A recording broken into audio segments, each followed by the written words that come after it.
Okay, hi guys. There's a few of you getting a little bit confused about some of this. There is a video on YouTube already about how to do VPA, but it's a slightly different format to the one I used in class. So I thought I'd just go over that fairly quickly to give you something to work from. So this is what we used in class, and these are the data for. So I made up a population of fish. Okay, and these values here represent the number of fish of a particular year of a particular age. So there were 521 fish age 2 in 1971. There were 194 fish swimming in the sea aged 5 in 1974. Okay. Then we have a value down here which is a sum of the fish aged 4, 5 and 6. Now that's what I've used to work out how many fish would reproduce to give us recruits for the following year. And if you look at the value here, it's basically 2 times that number there plus that number multiplied by a random factor, and the random factor is just there to give us a sort of, so there's a variation in the population. Every time you do something and press return, it'll change slightly. Okay, so just so that things aren't all the same. So we have that there. Then we have natural mortality rates. So natural mortality in fish in the real world varies in such a way as young fish die, old fish don't. Okay, so the mortality rates for very young fish are very high. The mortality rates for older fish tend to be quite a lot lower. So there's this kind of exponential decline in how many fish die at each age.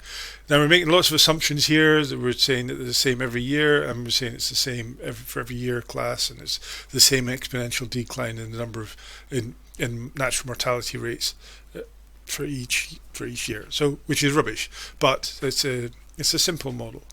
And then we have fishing mortality rates. Now fishing mortality goes the other way around. So fishing mortality is very low for small fish because they tend to escape through nets. They tend not to be of any interest to fishermen, so fishermen don't want to catch them. They do want to catch the older fish, so you see that the mortality rates for older fish are higher.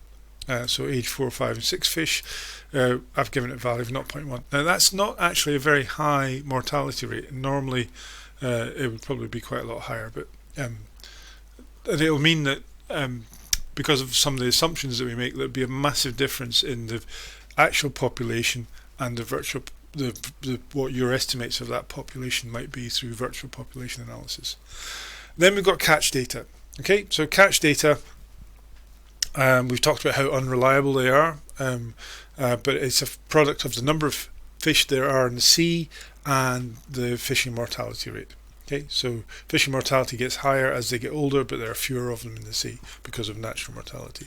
But those are the data we have. So I'm going to take those data, the catch data, so that we can do a virtual population analysis, and I'll paste them here as a number. So I've not taken the equations, I've just taken the, let's get rid of those horrible fractions. You don't get 0.5 of a fish. Okay, so just so it looks tidy. Right, so these are the catch data. This is what we are going to base our virtual population analysis on. Now in order to do virtual population analysis, we need some other data. We need to know natural mortality. So we're assuming at this point, although we've got the model and we know all we know what the natural mortalities and fishing mortalities are, we're approaching this as naive fisheries scientists who only have catch data to work on. Okay, and you might want to do some research into how people estimate natural mortality and fishing mortality and how difficult that is. Okay, so as discussed in class, quite often with virtual population analysis, what people do for natural mortality is they just make an assumption of a value of 0.2 for all years and for all ages. Totally ridiculous, but that's what people do or have done in the real world. In like complex virtual population analyses, then people will make proper assumptions for natural mortality, but for the purposes of the exercise that you're doing, we're just going to assume it's 0.2. We also need fishing mortality, which we denote as F, and the same thing there. So we need a value for each year and for each age class. Now, we don't have any data here, so what tends to happen in VPA is that people make an estimate of, let's make it 0.7, they may estimate a high value for fishing mortality for older fish. And the reason they do that is they feel that they can get away with making an estimate of fishing mortality for older fishes. There aren't many of them in a population. Okay, old fish, although they survived, there aren't many of them left because all the young was of that. There's a high mortality rate for young fish, and then by the time you get to age 6, well, we can look at the original data. So we look at the number of fish in the population. There's 1,000 age 1. By the time you get to age 6, with these sort of fairly low mortality rates, there's only 128 or 200 fish left. So because of that, the people that do VPAs think, well, it doesn't matter if we're slightly out there, it's not going to make a massive difference to our estimation. We also want a value for total mortality.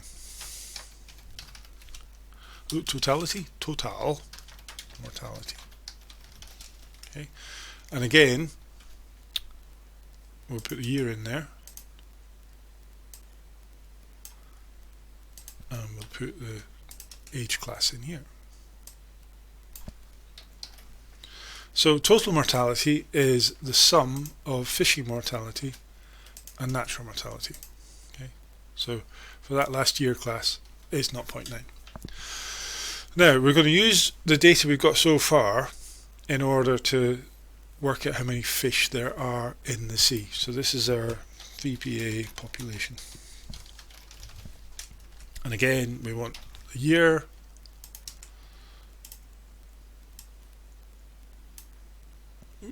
last one, and we want the age here. Okay.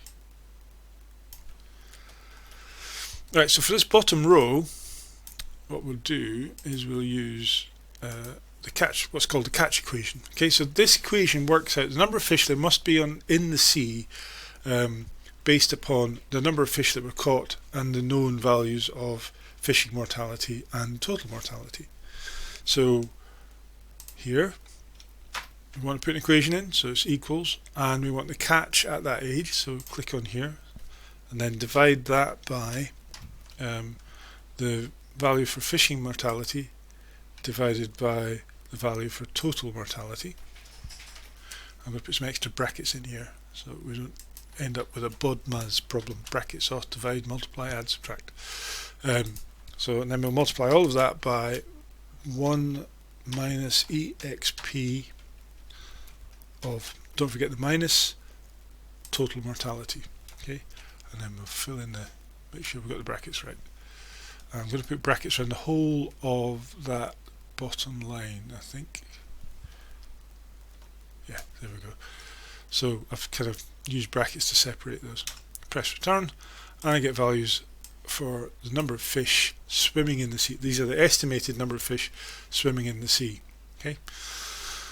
Let's just make this sensible by getting rid of the fractions of fish again. Okay, so this is this is in a population where I've not invented a scenario. So in your estimations, I've asked you to come up with some sort of scenario where either a plague comes along and kills all the fish off, or fishermen change their behaviour, etc., etc. I'm just applying this to the raw data that we have. Right. So we use this for the bottom row. For the next row, though, we want to use this equation, which I gave you as well. So let me bring that to the front. Move this out of the way. So we're using this equation here. Now what this equation does is it recognises the fact that the number of fish swimming in the sea in 1975, for example, which would be n at t, is a function of the number of fish that are remaining in 1976. So these are the survivors, the fish that survived, and a value for the number that died plus catch. So the number of fish in the sea in 1975 is the number of fish that survived in 1976 plus catch plus the number of fish that died through natural mortality. And this is a clever equation. It's called Pope's approximation. And if you want to know more about it, I recommend this book, really highly. It's called Marine Fisheries Ecology, and it's by Jennings, Kaiser and Reynolds, 3 really good fisheries biologists. And there's a whole chapter in here, woo, on virtual population analysis, and an exercise that you can work through, which is the one I used for the other YouTube video. Anyway, so we're going to apply this equation here, and we apply that to places where we've got a number of fish the following year. Okay, so we can do it here, and again it's an equation, so equals, I'll put a bracket in, number of fish the following year, which is that value there, times the exponential of the natural mortality for 1975 age 5 fish divided by 2. Doesn't really matter here because they're all 0.2, but we'll just do it properly, plus the catch in 1975 for age 5 fish. Okay, best return, we should get a sensible number, but we've forgotten this bit, we've got to add that bit as well, so oops. So we've got to add this bit as well, so multiply the whole lot by the natural mortality divided by 2. Okay. Oops, what have I done?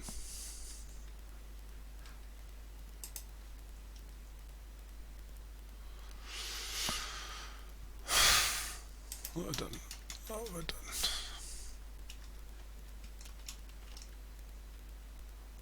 Just that times natural mortality divided by 2. What's going on here? Oh, exponential. Okay, easy to make a mistake. So exp.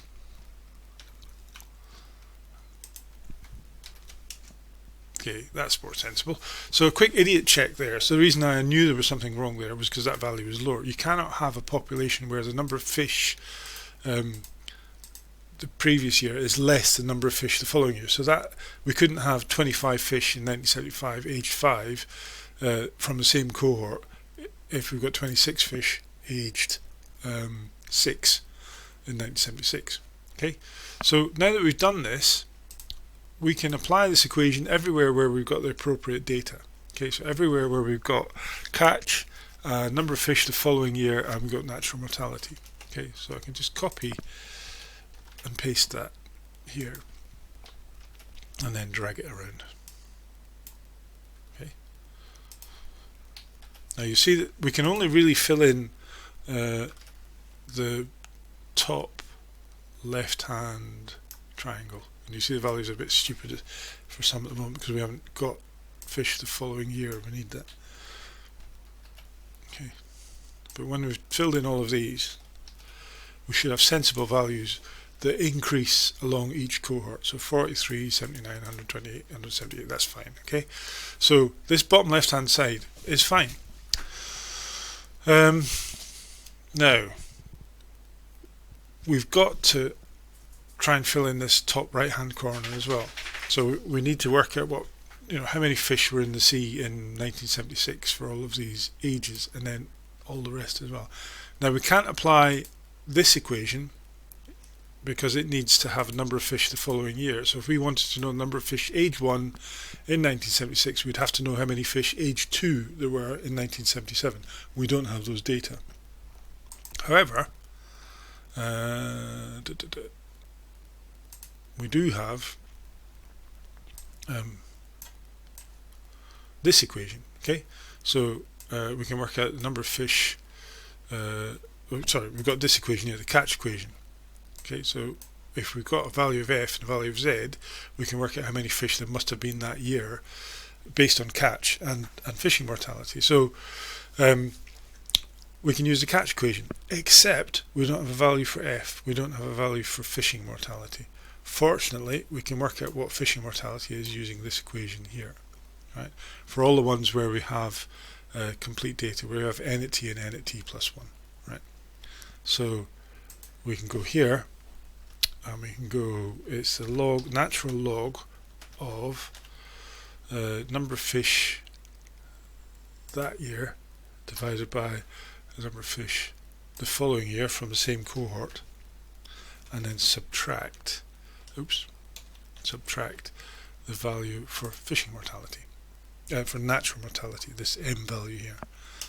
Okay, so then we get a value for fishing mortality. It makes sense here. Okay, so it's quite low for young fish, and then it gets higher, not higher all the way, but you know, generally gets higher as we go through the cohort.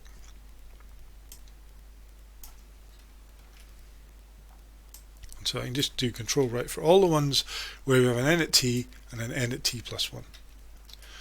Okay, now what we do in order to apply the catch equation, this one, we need to have an estimate of fishing mortality for each of these years. Now we don't have anything here, so the best that we can come up with, it's quite unusual for all of these to be values that are the same. It shouldn't be. I think that's a function of my model, you know. So just I guess because it's a simple model. So all we can do really is take an average of fishing mortality for each age class. So for 1976, we can go, well, we can't have an average of 1, so we're just going to have to assume it's that value there. And the same for all the rest of these as well. So normally these would all be slightly different, and so you take an average for that final year. So I'm just going to take that and drag it down. Okay, and now we can use these values here to apply the catch equation to this final column. Okay, so that's that bit there. So we'll start up there, and we'll go equals, and we've got the catch in 1976 of 1-year-old fish divided by, hang on, we just need to fill in a bit more here. So we need to have estimates of total mortality as well. So I'll just apply that around here.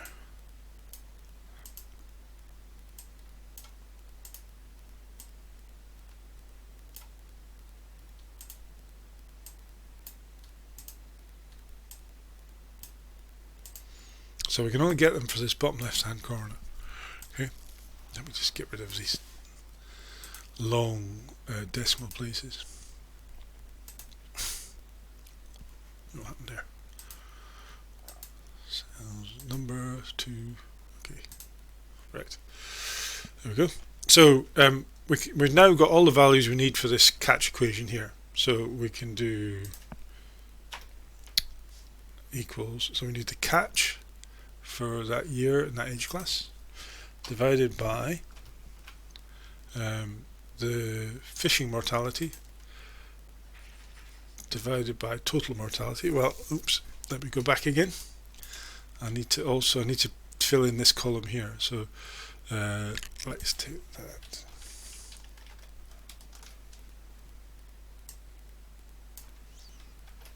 Okay, so now I've got estimates for total mortality all the way down here. So now we can do equals, so we've got the catch divided by fishing mortality divided by total mortality. Okay, put some extra brackets in here, and I'll multiply that by 1 minus the exponential of, don't forget the minus, total mortality. And then make sure I've got all my brackets in. I should just be able to copy that down. That should all work. And again, you'd expect to see, not totally, but you'd expect to see, you know, roughly a general decline in the numbers of fish for each age class. But remember, this isn't a cohort, so these could be different years, could be all sorts of things going on there. Okay, so now I can now take, for the rest of this, I can now apply the Pope's approximation equation, because I've got number of fish in, bring that to the front, because I have the number of fish in the following year for anything previous to 1975, I have an estimate of natural mortality and I know what the catch data are. So if I go here, I can go well, I don't have to, all I need to do really is I just need to copy that equation. Okay, so copy, paste. No, I don't want the white, I want to keep the blue. So if I copy this and paste it, I should have a sensible value in every cell. So there's my estimate of population. Now, let's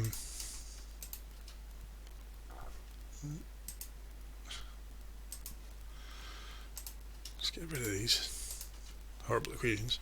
So that's my VPA estimate of population. Now if I go back to original data and I take a copy of the real population and put it in here, just paste values, you can see that there's a massive difference between the real population, let's call it real,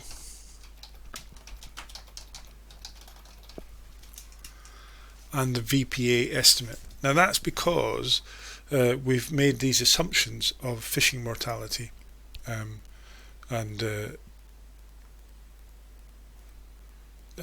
natural mortality, which are totally spurious, totally inaccurate. So it's had a huge effect on what our estimation of the virtual population is. So VPA in its raw form, in this kind of cartoon form that we've done, very simplistic, where we haven't made sensible assumptions about natural mortality and fishing mortality, is something to be treated with caution. Anyway, I hope this has helped you understand what so actually just a bit more detail. So I'm expecting you to do something with this bit here and change something in either natural mortality or fishing mortality. So natural mortality, you might say there's a plague and it's come through and it's killed off all the fish in 1974 and 1975, so we've got really high mortality rates. Or you could say fishermen have changed their behaviour and started fishing really heavily, and see whether you can pick up that signal in your VPA. Yeah, and it's as simple as that. So basically the first part of the assessment is to play with the model, change something, and look to see what the impact of doing some sort of change of natural mortality or fishing mortality is on the population. The second part is just to compare the VPA with the real population, and you might want to put some graphs in there to do a comparison, or you could compare total populations or whatever. Okay, like I've said so many times, this is a 10% piece of work, and you've got between 300 and 500 words. We're not looking for a PhD. We're just looking for basically something where you recognise some of the problems around virtual population analysis, and have demonstrated that you can do it. Anyway, hopefully that's helpful.